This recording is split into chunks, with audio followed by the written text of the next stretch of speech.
안녕하세요, 신작가입니다. 일본은 지구상의 그 어떤 나라보다도 많은 문제를 안고 있는 국가입니다. 그런데 이상하게 일본은 자신들의 문제를 해결하려는 모습은 보이지 않고 있습니다. 오히려 다른 나라의 문제에 집중하는 모습을 자주 봅니다.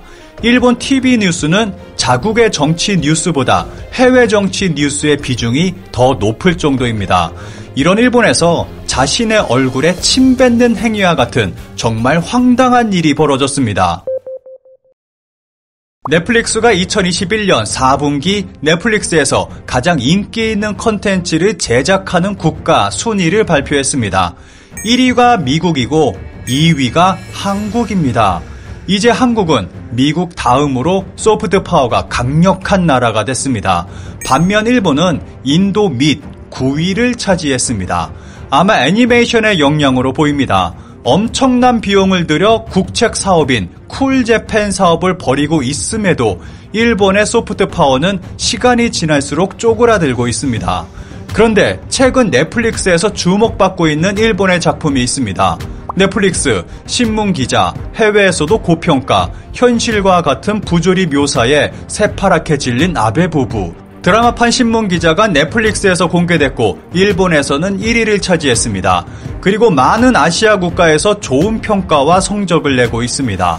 드라마는 영화보다 더 현실적이고 구체적으로 긴장감 있게 사건을 다루고 있어서 개인적으로는 영화보다 확실히 재미있게 느꼈습니다. 그런데 문제는 일본에서 이런 작품이 백날 나와봐야 아무 소용이 없다는 것입니다. 아베 총리의 대표적 3대 비리인 모리토모 학원, 카케 학원, 벚꽃 모임 모두 법적 면죄부를 받았습니다. 아베의 비리보다 더 큰 문제는 일본 국민들은 이런 정치 문제에 대해 아무런 목소리를 내지 않는다는 것입니다. 일본에서는 이런 후진국에서나 일어날 황당한 일이 지속적으로 벌어지고 있습니다. 일본에서 드디어 감염자가 3만 명을 넘어 사상 최대를 기록했습니다. 지난 8월 2만 5천여 명을 기록하며 최고치를 찍더니 총선을 앞두고 갑자기 제로에 가까운 수치를 기록했습니다. 그러던 것이 올해 들어 갑자기 폭발하며 3만 명을 넘겨 사상 최대를 기록하고 있습니다. 만약 일본이 한국과 같이 검사를 한다면 어느 정도 감염자가 나올지 상상조차 할 수 없습니다. 이 가운데 일본에서는 매독이 멈추지 않고 퍼지고 있어서 여전히 문제가 되고 있습니다. 그리고 일본에서 절대 해결될 수 없는 문제가 공론화돼서 주목받고 있습니다. 결혼, 출산, 미래 생각할 수 없다. 갑상선암 26세 폐전이도 도쿄전력 제소 지금 할 수 있는 것을. 후쿠시마 원전 피폭으로 암에 걸렸다고 주장하는 젊은이 6명이 도쿄전력을 상대로 소송을 걸었습니다. 후쿠시마 원전 사고 이후 인근 아이들 수백 명에게서 갑상선 암이 발견됐지만 인과관계가 없다며 검사 축소를 요구하는 의견이 나오자 6명의 젊은이가 일어났습니다. 보통 소아 갑상선 암의 발생 건수는 연간 100만 명에 한두 명 정도인데 일본의 경우는 수백 명의 아이들이 암에 걸린 상태입니다. 일본은 갑상선암 발생 확률이 다른 나라보다 수백 배는 더 높은 상태인 것입니다. 인지하지 못하거나 검사를 받지 못한 경우, 조사되지 못한 경우 등까지 합친다면 훨씬 더 많은 암 환자가 있을 것으로 예상되고 있습니다. 원전 사고 당시 이들은 6에서 16세였고 모두 암에 걸린 상태입니다. 심지어는 폐로 전이 된 이도 있고 수술로도 치료는 불가능한 상태에 있습니다. 현재 일본 정부, 도쿄전력, 법원 등은 원전 사고와 암과의 인과관계를 철저하게 부인하고 있어서 이들의 행동은 계란으로 바위치기와 같은 실정입니다. 일본의 방사능 문제는 일본 국내만이 아니라 지구 전체, 전 인류의 문제입니다. 하지만 일본은 문제를 해결할 의지가 전혀 없어 보입니다. 이렇게 문제투성이의 일본에서 한국의 개고기 반대라는 황당한 시위가 열렸습니다. 우선 일본에도 개고기 식용 문화가 있습니다. 일본 역사민속박물관 니시모토 토요히로 교수에 따르면 일본은 조몬 시대까지 개는 주로 사냥용이었고 야요이 시대에 접어들며 반도로부터 벼농사 등 선진 기술이 들어오면서 개고기를 먹는 관습도 전해졌습니다.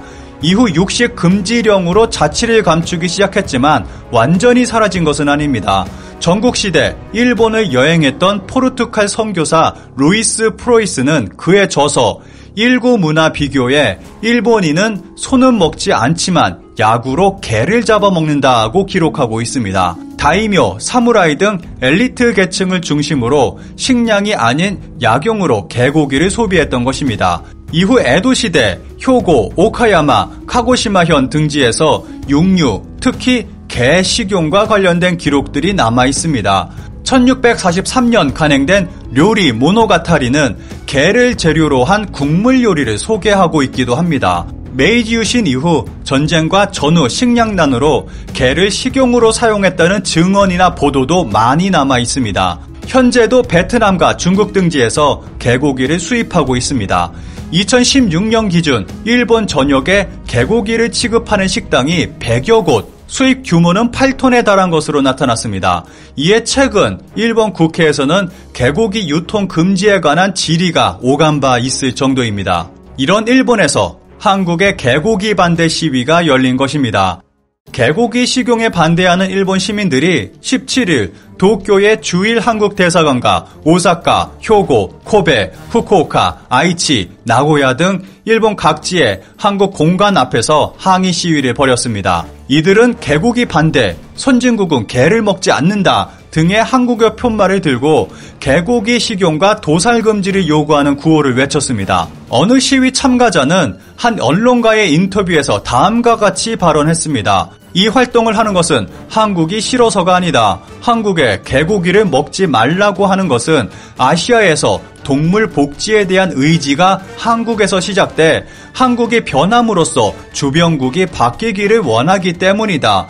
동물에 대한 생각은 일본이 뒤처져 있어 한국이 아주 중요하다. 한국에서 개고기를 먹는 것이 사라지면 중국이나 베트남, 인도네시아 등 동남아시아에서도 점점 없어질 것이라고 생각한다. 개고기 식용 반대를 위해 앞으로 한국 정부와 의원들을 상대로 청원 활동을 전개하겠다. 한마디로 내정 간섭입니다. 개고기 식용 반대론자들이 주장하는 것들을 들어보면 흔히들 동물 복지와 개체 보호를 이유로 듭니다. 우선 개는 멸종위기 고래처럼 개체를 보호해야 할 정도로 수가 적지 않습니다. 오히려 개체 수가 굉장히 많습니다. 그리고 개의 도축에 관한 법률을 제정하고 도축과 식품 안전에 대한 규정과 관리를 그 어느 것보다 강력하고 철저하게 한다면 자연스럽게 잔인한 도축은 사라질 것입니다. 게다가 개고기를 먹는 사람들은 점차 줄어들고 있는 추세고 반려견 인구까지 늘고 있어서 언젠가 개고기는 사라질 것이라고 생각합니다. 개고기를 먹는 것은 윤리의 문제가 아니라 단지 기분의 문제입니다. 우리와 가깝게 지내는 개를 먹는다는 것이 찝찝하고 기분 나쁜 것, 그것뿐입니다. 여기서 가장 중요한 것은 개고기 식용에 대한 문제는 한국 내에서 해결해야 할 국내 문제입니다.